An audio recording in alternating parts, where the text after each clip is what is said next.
Congress party graph పూర్తిగా పడిపోయి ఈరోజు భ్రష్టు పట్టిపోయింది. ఇప్పటికిప్పుడు ఎలక్షన్లు వస్తే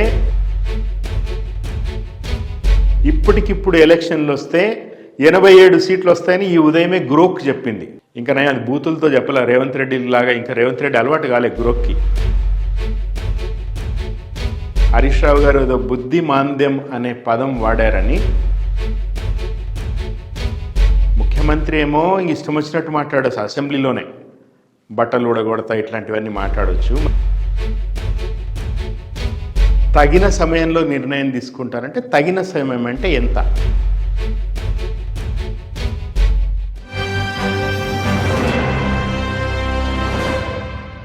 నమస్తే, వెల్కమ్ టు 3TV. ఇప్పుడు తెలంగాణ రాష్ట్ర అసెంబ్లీ సెషన్స్ జరుగుతూ ఉన్నాయి.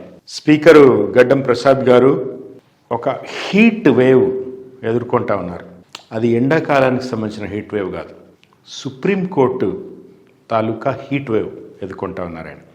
అసెంబ్లీలో ప్రతిపక్ష నాయకుల ప్రశ్నలు, ఈరోజు నిన్న బడ్జెట్ మీద హరీష్ రావు గారు చెలరేగిపోయి మాట్లాడడం, ఒక రకంగా ఆయన ప్రస్తుత ఆర్థిక మంత్రిలాగా చాలా సాధికారకంగా గణాంక సహితంగా ప్రభుత్వ పక్షాన్ని నిలదీస్తూ ఉన్నారు.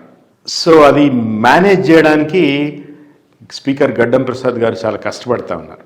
అండ్ ఆల్సో ఇంకొకటి, రేవంత్ రెడ్డి గారు ఆయన మాట్లాడే భాషకి సంబంధించి చాలా చర్చ అవుతూ ఉంది, అసెంబ్లీలో కూడా అవుతుంది. హరీష్ రావు గారు ఏదో బుద్ధి మాంద్యం అనే పదం వాడారని, ఆ పదం వాడకూడదు, అది సభా నియమాలకు విరుద్ధం అని స్పీకర్ గారు అంటే, ముఖ్యమంత్రి ఏమో ఇష్టం వచ్చినట్టు మాట్లాడచ్చు. అసెంబ్లీలోనే బట్టలు ఊడగొడతా ఇట్లాంటివన్నీ మాట్లాడవచ్చు, మరి ఇది మాట్లాడలేమా అధ్యక్ష అంటే ఆయన చాలా ఇబ్బంది పడుతూ ఉన్నారు గడ్డం ప్రసాద్ గారు. సరే, ఇవి చిన్న చిన్న ఇబ్బందులు, ఆయనకి ఇష్టం లేకపోతే హౌస్ అర్జెంట్ అంటాడు, ఏదో అంటాడు. కానీ బట్ ఆయన ఫేస్ చేస్తున్న మ్యూజిక్ ఏంటంటే సుప్రీంకోర్టు నుంచి. సుప్రీంకోర్టు తీవ్రమైన పదజాలంతో స్పీకర్ గారిని కామెంట్ చేసింది, నోటీస్ ఇచ్చింది. గడ్డం ప్రసాద్ కుమార్ గారిని, స్పీకర్ గారిని సుప్రీంకోర్టు తీవ్రమైన పదజాలంతో ప్రశ్నించింది. తగిన సమయంలో నిర్ణయం తీసుకుంటారంటే తగిన సమయం అంటే ఎంత? ఈ అసెంబ్లీ టర్మ్ అయిపోయేదాకానా, మహారాష్ట్ర తరహాలో టర్మ్ అయ్యేదాకా కూడా మీరు నిర్ణయం తీసుకోరా అని సుప్రీంకోర్టు వ్యాఖ్యానించింది.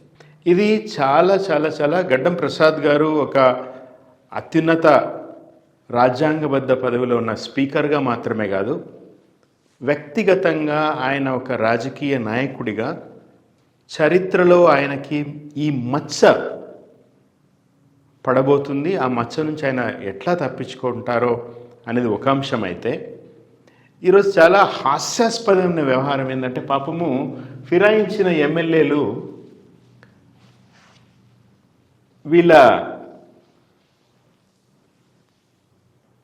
వీళ్ళ కష్టము అది అంటారు కదా, భగవానికి కూడా వద్దంటారు కదా, అట్లాంటి పరిస్థితి ఉంది. ఈరోజు గూడెం మైపాల్ రెడ్డి గారు, నేను బీఆర్ఎస్లోనే ఉన్నా, నేను బీఆర్ఎస్ ఎమ్మెల్యేనే, బీఆర్ఎస్ సభ్యత్వం కింద డబ్బులు 5,000 చెల్లిస్తున్నా, అందరూ ఇంకా కట్టగట్టి ఇప్పుడు సుప్రీంకోర్టుకి అఫిడవిట్లు ఇస్తున్నారు, మేము బీఆర్ఎస్ ఎమ్మెల్యేలమే అంటున్నారు.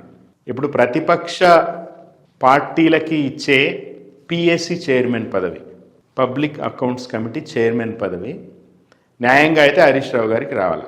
సో అది అరకపూడి గాంధీకి ఇచ్చారు. ఈరోజు అరకపూడి గాంధీ కాంగ్రెస్ పార్టీలో చేరిండు, అఫీషియల్గా చేరిండు. పట్నం మహేందర్ రెడ్డి ఎమ్మెల్సీ, ఆయనకి శాసన మండలిలో చీఫ్ విప్ పదవి ఇచ్చారు. చీఫ్ విప్ పదవి అధికార పక్షానికి ఇస్తారు కదా. సో ఆ లెక్కన ఆయన అఫీషియలీ బీఆర్ఎస్ పార్టీ నుంచి కాంగ్రెస్లోకి వెళ్ళి కాంగ్రెస్ సభ్యత్వం తీసుకున్న కాంగ్రెస్ ఎమ్మెల్సీ అయింది కదా. ఇప్పుడు ఎట్లా మీరు ఇన్నిన్ని అబద్ధాలు మాట్లాడగలుగుతారు? అంటే కోర్టులు కళ్ళు మూసుకుని ఉన్నాయా? ఇంకొకటి ప్రధానంగా మనం గమనించాల్సింది ఏంటంటే, మిగతా అందరు ఎమ్మెల్యేలు కూడా, అది కడియం శ్రీహరి కావచ్చు, దానం నాగేందర్ గారిది అది మరింత విచిత్రమైన పరిస్థితి.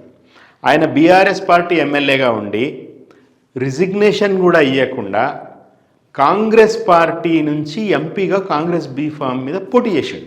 సో వీళ్ళు మేము తప్పించుకోగలుగుతామేమో, మేము అబద్ధాలు చెప్పి ఏంది దొంగచాటుగా అక్కడ దాకా పోయి రేవంత్ రెడ్డిని కలవకుండా వాళ్ళు మొన్న ఎమ్మెల్యేలు, కాంగ్రెస్ ఎమ్మెల్యేలు, ఎమ్మెల్సీలకి ట్రైనింగ్ క్లాసులు ఏదో పెట్టారు.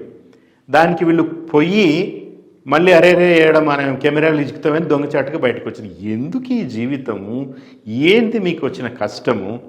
పార్టీ ఫిరాయిస్తే ఎస్, నేను ఫిరాయించిన, నా నియోజక అభివృద్ధి కోసం ఫిరాయించిన, ఇగో నా నియోజకవర్గానికి ఇన్ని డబ్బులు తీసుకొచ్చిన, నా నియోజకవర్గాన్ని నేను డెవలప్ చేసిన, నేను బీఆర్ఎస్ పార్టీ నుంచి గెలిచినా కూడా ఈరోజు కాంగ్రెస్ పార్టీ సభ్యుని అని గుండె మీద చేసుకొని గంటాపతంగా చెప్పాలి. ఫిరాయింపు అనేది అట్లుండాలి. మీరు చాలామంది అడుగుతూ ఉన్నారు, ఈ వీడియో చూసే వాళ్ళు కూడా అడుగుతారు, మరి బీఆర్ఎస్ పార్టీ ఆ రోజు కాంగ్రెస్ పార్టీ నుంచి ఫిరాయించుకుంది కదా, కేసీఆర్ కూడా ఫిరాయింపులను ప్రోత్సహించింది కదా అని అంటారు. ఆ రోజు ఏం జరిగిందంటే మొత్తము సిఎల్పి విలీనమైంది. మొత్తం ఉన్న సభ్యుల్లో 2/3 విలీనమైనరు. ఎందుకైనరు? సరే, విలీనం మొత్తం సిఎల్పి విలీనమైతే, ఒక లెజిస్లేచర్ పార్టీ విలీనమైతే యాంటీ డిఫెక్షన్ వర్తించదనేది ఒక టెక్నికల్ అంశం. కానీ దాని బియాండ్ మనం చూస్తే ఏంటంటే, ఆ జాయిన్ అయిన వాళ్ళు ఎందుకు జాయిన్ అయినారు? కేసీఆర్ గవర్నమెంట్ వచ్చింది, కేసీఆర్ గవర్నమెంట్లో నిధులు వస్తూ ఉన్నాయి. చాలామంది ఇంక్లూడింగ్ తాండూరు, మా అబ్బాయి అవుతాడు, మా అన్నయ్య వాళ్ళ అబ్బాయి పైలట్ రోహిత్ రెడ్డి, ఆయన కూడా 12 మంది కాంగ్రెస్ ఎమ్మెల్యేతో సహా బీఆర్ఎస్లో జాయిన్ అయ్యింది. తాండూరు నియోజకవర్గానికి 1600 కోట్ల రూపాయలు నిధులు తీసుకొచ్చిండు. తాండూరు నియోజకవర్గాన్ని డెవలప్ చేసిండు. ఇట్లా మొత్తం అక్రాస్ ద స్టేట్ జరిగింది. సో నువ్వు ఫిరాయించిన తర్వాత దానికి ఒక ప్రయోజనం ఉండాలి. ఈరోజు కాంగ్రెస్ పార్టీలో ఫిరాయించిన వాళ్ళు ఆ 10 మంది ఈరోజు సుప్రీం కత్తి వాళ్ళ మీద వేలాడుతూ ఉంది. 25 ఈ నెల 25వ తారీఖు సుప్రీంకోర్టులో మళ్ళీ విచారణకు వస్తుంది. ఈ విచారణకు వచ్చినప్పుడు ఏమవుతుందో తెలియదు. మోస్ట్ లైక్లీ ఉప ఎన్నికలు వస్తాయి. ఉప ఎన్నికలలో వీళ్ళు ఫస్ట్ పాయింట్, మీరు ఈ 10 మంది కూడా మీరు గుర్తుపెట్టుకోండి, మీరు వినండి.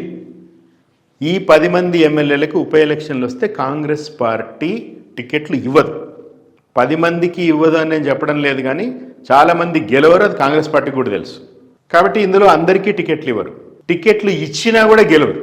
ఆ పరిస్థితి లేదు. అసలు మామూలుగానే కాంగ్రెస్ పార్టీ గ్రాఫ్ పూర్తిగా పడిపోయి ఈరోజు భ్రష్టు పట్టిపోయింది. ఇప్పటికిప్పుడు ఎలక్షన్లు వస్తే 87 సీట్లు వస్తాయని ఈ ఉదయమే గురోక్ చెప్పింది. గురోక్ తెలుసు కదా మీకు అందరికీ, గురోక్ చెప్పింది. ఇంకా నేను అది బూతులతో చెప్పలే, రేవంత్ రెడ్డి లాగా. ఇంకా రేవంత్ రెడ్డి అలవాటు కాలే గురోక్కి. రేపు అది కూడా అట్టే మాట్లాడుతుంది. అదేదో ఉంది మన భోజరాజు రాజ్యంలో, ఆ రాజ్యంలో కాలు పెట్టినోనికి ప్రతి ఒక్కరికి సంస్కృతం వస్తుందంట. అట్లా రేవంత్ రెడ్డి పేరు తలుచుకుంటే ఎవరికైనా బూతులు వచ్చేస్తున్నాయి. ఆ గురోక్ కూడా అట్లా, గురోక్ చెప్పింది ఈరోజే 87 సీట్లు వస్తాయి ఇప్పటికిప్పుడు ఎలక్షన్ వస్తే. ఖచ్చితంగా ఉప ఎలక్షన్లు వస్తే ఈ 10 సీట్లు ఓడిపోతారు. సో రెంటికి జడ్డ రేవడి పరిస్థితి అయింది. పొంగులేటి శ్రీనివాసరెడ్డి గారు, రేవంత్ రెడ్డి గారు, ఇంక ఎవరెవరో శ్రీధర్ బాబు గారు, మాతో బీఆర్ఎస్ ఎమ్మెల్యేలు చాలామంది టచ్లో ఉన్నారు, ఇంకా 16 మంది మాలోకి వస్తారు, అప్పుడు యాంటీ డిఫెక్షన్ వర్తించదని వాళ్ళు చెప్తున్నారు. అబద్ధాలని వాళ్ళకు కూడా తెలుసు. ఎవ్వరు ఒక్క ఎమ్మెల్యే, ఒక్క ఎమ్మెల్సీ కూడా ఇప్పుడు బీఆర్ఎస్ నుండి కాంగ్రెస్లోకి వచ్చే పరిస్థితి లేదు. ఎందుకు వస్తారు? కాంగ్రెస్ పార్టీలో ఉన్న వాళ్ళే తమ ప్రభుత్వం మీద అసంతృప్తి వెళ్ళగక్కుతూ ఉంటే, పోయిన వాళ్ళు కూడా ఆ రోజు కేసీఆర్ దగ్గరికి ఫిరాయించిన వాళ్ళు ఎట్లయితే బెనిఫిట్ అయ్యారు, నిధుల రూపంలో కావచ్చు, ఒక స్టేబుల్ గవర్నమెంటు, 4 మంచి పనులు చేయొచ్చు అన్న ఉద్దేశంతో ఆ రోజు ఫిరాయించిన వాళ్ళు ఉన్నారు. ఇప్పుడు కూడా పోయిన వాళ్ళు ఏదో అనుకున్నారు. కానీ కాంగ్రెస్ పార్టీ వాళ్ళ నిర్ణయాలన్నీ కూడా ఢిల్లీలో అవుతాయి. రేవంత్ రెడ్డి ఎవరినైనా జాయిన్ చేసుకున్నప్పుడు ఒక కమిట్మెంట్ ఇస్తే ఆ కమిట్మెంటు అధిష్టానానికి పూచిక పుల్లతో సమానం. They don't care. ఇంకా ఎవరైనా ఆలోచించే వాళ్ళు ఉంటే, ఇంకెవరికైనా సెకండ్ థాట్స్ వస్తూ ఉంటే మీరు దయచేసి గమనించాలనే విషయం నేను చెప్తా ఉన్నాను. ఎందుకంటే ఫస్ట్ పాయింట్, ఇప్పుడు కాంగ్రెస్ పార్టీలోకి ఎవరు పోయినా తెలంగాణకు ద్రోహం చేస్తున్నట్టే. దీంట్లో నేను ఐఎమ్ నాట్ మిన్సింగ్ వర్డ్స్, చాలా స్పష్టంగా చెప్తున్నా. ఈరోజు అన్ని రకాలుగా అన్ని వర్గాల ప్రజల్ని మోసం చేసి అందరి జీవితాలని ఛిద్రం చేసింది కాంగ్రెస్ ప్రభుత్వం. సో ఎవరు కాంగ్రెస్ పార్టీకి మద్దతు పలికినా, ఎవరు కాంగ్రెస్ పార్టీలోకి పోయినా వాళ్ళు తెలంగాణకి ద్రోహం చేస్తున్న దాంట్లో రెండో మాట లేదు.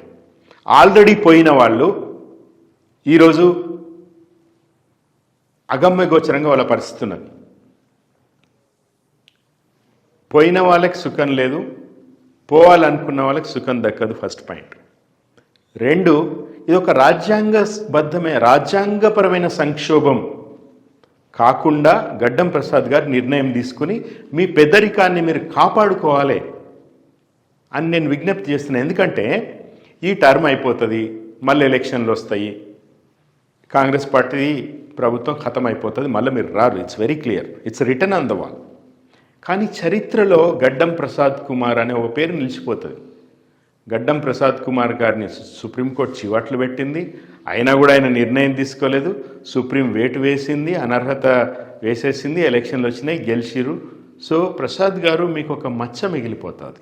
I'm not worried about Revanth Reddy, I'm not worried Congress party. మీకు ఒక పెద్ద మనిషిగా, ఒక సౌమ్యుడిగా, ఒక వివాద రహితుడిగా మంచి పేరున్నది. దాన్ని నిలుపుకోండి అని మీకు ఒకటి విజ్ఞప్తి చేస్తున్నారు. రెండోది, ఈ ఫిరాయించిన వాళ్ళు కూడా మీరు ఇప్పటికైనా, మీరు చాలా కాలంగా రాజకీయాల్లో ఉన్నారు, చాలా సీనియర్లు ఉన్నారు. మహేందర్ రెడ్డి లాంటి వాళ్ళు ఎప్పటి నుంచో 35 ఏళ్ళుగా రాజకీయాల్లో ఉన్నారు, చాలా సీనియర్లుగా ఉన్నారు, మంత్రులు చేసిన వాళ్ళు కూడా ఉన్నారు ఫిరాయించిన వాళ్ళు. రాజకీయ జీవితం ఇక్కడితో అయిపోలేదు. మీరు ఇప్పటికైనా సరే మీరు ఎమ్మెల్యే పదవికి మీరు వెంటనే రాజీనామా చేస్తే గౌరవం మిగులుతుంది. గడ్డం ప్రసాద్ కుమార్ గారో సుప్రీంకోర్టు ఎవరెవరు మీ మీద కత్తి వేసేస్తారు, డౌట్ లేదుగా. మీకు అసలు there should be any other second thought. So మీరు రిజైన్ చేస్తే ఒకటి మీ పరువు మిగులుతుంది. అరే రిజైన్ చేసిరు కదా, నా సింపతి ఏమైనా వర్కౌట్ అయ్యి కొంచెం మెరుగ్గా ఓట్లు వచ్చే అవకాశం ఉంటుంది అనేది ఒక అంశం. మూడోది, ఓవరాల్గా ఫిరాయింపులు గురించి మాట్లాడితే రామాయణ మహాభారతాల్లో కూడా ఫిరాయింపులు ఉన్నాయి. రాముడు అవతలి పక్షం నుంచి విభీషణుని లాక్కున్నాడు, ఫిరాయించుకున్నాడు. విభీషణుడు ఇటు సైడ్ ధర్మం ఉంది కదా అని చెప్పి ఇటు వచ్చిండు. మహాభారతంలో కర్ణుడిని పాండవుల పక్షానికి ఫిరాయించడానికి కుంతి ప్రయత్నం చేసింది, కృష్ణుడు ప్రయత్నం చేసిండు. ఎందుకంటే అవతల ఎన్ని దుర్మార్గాలు అవుతున్నాయి. సో ఫిరాయింపులు పర్సే రాంగ్ కాదు, కానీ ఎక్కడి నుంచి ఎక్కడికి ఫిరాయిస్తున్నాం, ఫిరాయించి ఏం సాధిస్తున్నాం అనేది ఇంపార్టెంట్. సో నేను సమాజానికి కూడా విజ్ఞప్తి చేస్తున్నా, అన్నిటినీ పిడుగుకి బియ్యానికి ఒకే మంత్రం వేస్తారంటారు కదా, అట్లా పిడుగుకి బియ్యానికి ఒకే మంత్రం వేసి కేసీఆర్ చేసిండు కాబట్టి రేవంత్ రెడ్డి చేసింది కరెక్టు అనేది కరెక్ట్ ఆర్గ్యుమెంట్ కాదు.